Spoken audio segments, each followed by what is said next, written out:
कार्तिक महात्म अध्याय 30। राजा पृथु पूछते हैं, हे नारद जी, भगवान का अत्यंत प्रिय भीष्म पंचक व्रत कैसे प्रसिद्ध हुआ। तब नारद जी कहने लगे, हे राजा पृथु, यह व्रत आदिकाल से है, परंतु बीच में लुप्त हो गया था।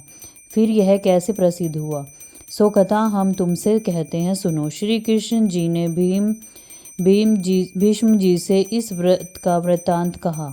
तब सर्वप्रथम भीष्म जी ने इस व्रत को किया। इसी कारण तभी से यह व्रत भीष्म पंचक के नाम से प्रसिद्ध हुआ। हे राजन, भगवान श्री कृष्ण जब पांडवों की ओर से दूत बनकर कौरवों को समझाने गए तो सबसे पहले वह विदुर जी के पास पहुँचे। विदुर जी ने उनका अत्यंत आदर सत्कार किया। फिर श्री कृष्ण जी भीष्म जी के पास पहुँचे। वहां जाकर कुशल क्षेम पूछने के बाद श्री कृष्ण ने अपने आने का संपूर्ण वृत्तांत भीष्म जी से कहा। तब भीष्म जी कहने लगे, हे भगवान, त्रिलोकीनाथ होते हुए आप पांडवों की ओर से ही दूत बनकर क्यों आए? आपका पांडवों के साथ इतना प्रेम क्यों है? तीनों लोग आपके वश में हैं। तब पांडवों के पास ऐसा क्या वशीकरण मंत्र है, अथवा उन्होंने ऐसा कौन सा व्रत, तप अथवा यज्ञ किया है जिसके कारण आप उनके वश में हो गए हो? तब श्री कृष्ण जी हंसकर बोले, हे गंगापुत्र, यद्यपि यह अत्यंत गुप्त वार्ता है, फिर भी मैं तुमसे कहता हूँ। उन्होंने एक ऐसा व्रत किया है जो अत्यंत प्रिय है, इसलिए उनके वशीभूत हूँ। अब मैं उनका वृत्तांत तुमसे कहता हूँ। पूर्व काल में उज्जैन नगरी में 5 ब्राह्मण, कवि, शुचि, दृढ़, दंत और हंस नाम के निवास करते थे। तीनों ही वेदों को जानने वाले, रूपवान, युवावस्था को प्राप्त, गंधर्व विद्या में अति प्रवीण थे। वे अनेक देशों में घूमते फिरते तथा अपनी गान विद्या का प्रदर्शन करके खूब द्रव्य प्राप्त किया करते थे। एक समय वह मथुरापुरी में सुवीर नाम वाले राजा के पास आए। संगीत कला में निपुण होने के कारण उन्होंने राजसभा में जाने की इच्छा प्रकट की। वह 4 दिन उपवास करते रहे और अत्यंत पवित्र श्री यमुना जी में स्नान करते रहे। फिर उन्होंने किसी से राजा का संपूर्ण वृत्तांत सुना। उन्होंने बताया कि राजा की कादम्बरी नाम वाली एक भोग पत्नी है। वह संगीत विद्या में निपुण, राग तथा कंठ में अत्यंत प्रवीण, नाचने में दक्ष तथा रूप यौवन में अद्वितीय सुंदरी है।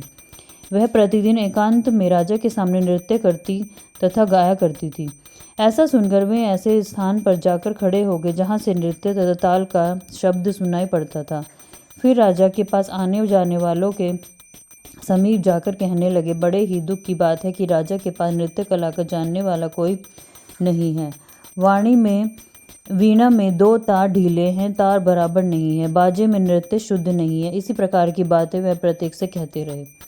तब तक किसी ने यह बात राजा से जाकर कह दी। राजा ने तत्काल जहाँ पर कादम्बरी का नृत्य हो रहा था उन 5 को बुलाया। वहां पहुंचकर उन्होंने राजा को आशीर्वाद दिया और बैठ गए। कादम्बरी ने उनके संगीत विद्या में अति निपुण समझकर विशेष नृत्य किया। जब उसने चक्र में ताल दिया तो उन ब्राह्मणों ने उनको रोक दिया। उनके चक्र छोड़ तथा योग्य ताल दिया, मगर चक्र खंडित नहीं हुआ। इस पर कादम्बरी का रूप और गुण देखकर वह 5 उस पर मोहित हो गए। कादम्बरी भी 5 को देखकर उन पर मोहित हो गई। उसने रात्रि को चोरी छिपे ब्राह्मणों के पास अपनी एक सखी के हाथ यह संदेश भेजा कि तुम 5 में से एक प्रतिदिन नगरी से दूर उत्तरी कोण में यमुना तट के समीप जनशून्य लताओं से ढका हुआ अनंत नाम तीर्थ है। वहां पर मेरे पास आकर अपने अपनी विद्या तथा गुण का प्रदर्शन करो। मैं भी वीणा तथा राग की अपनी कुशलता दिखाऊंगी। भगवान कहते हैं, हे भीष्म जी, एक ब्रह्मचारी जो मेरा भक्त था, दुष्ट संगति के भय से गांव से अति दूर रहने लगा था। उन दिनों वह भीष्म पंचक व्रत करता हुआ देवालय में मेरा पूजन करता। कार्तिक शुक्ल एकादशी के दिन उन संगीतज्ञ ब्राह्मणों में से कवि नाम वाला ब्राह्मण वहां पर आया। कादम्बरी भी मुनि के उस स्थान पर पहुंच गई। वहां उन मुनि ने जिस प्रकार पूजा की, उस कवि नामक ब्राह्मण ने भी उसी प्रकार भगवान का पूजन किया। उसके बाद वीणा लेकर गान करने लगे। उन मुनि ने क्योंकि अपना मन जीता हुआ था, इस कारण उन्होंने अपने गान सुनकर भी क्रोध नहीं किया। सारी रात कादम्बरी और कवि गायन वह नृत्य करते रहे। मुनि को गोबर का आचमन करते देख कवि ने भी वैसा ही किया। प्रातःकाल होते ही कादम्बरी राजमहल में पहुंच गए।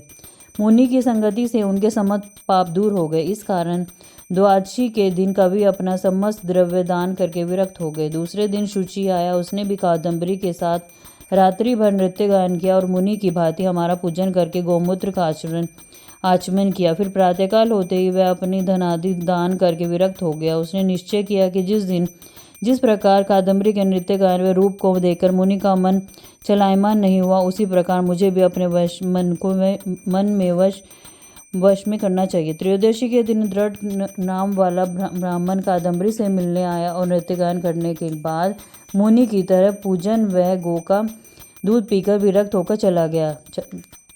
चतुर्दशी को वहां परदंत नाम वाला ब्राह्मण आया और पहले अपने बंधुओं के साथ कादम्बरी के साथ नृत्य गायन करके मुनि से बच्चे घी का पान करके शुचित होने के कारण विरक्त हो गया। सबसे अंत में पूर्णमासी को हंस नामक ब्राह्मण ने आकर मुनि को देख उनको नमस्कार किया और यमुना में स्नान कर आंवले के वृक्ष के नीचे बैठकर श्राद्ध कर्म किया। भगवान कहते हैं, हे भीष्म जी, कार्तिक के महीने में हमारा पूजन दान पुण्य करने से करोड़ों योगों का फल मिलता है।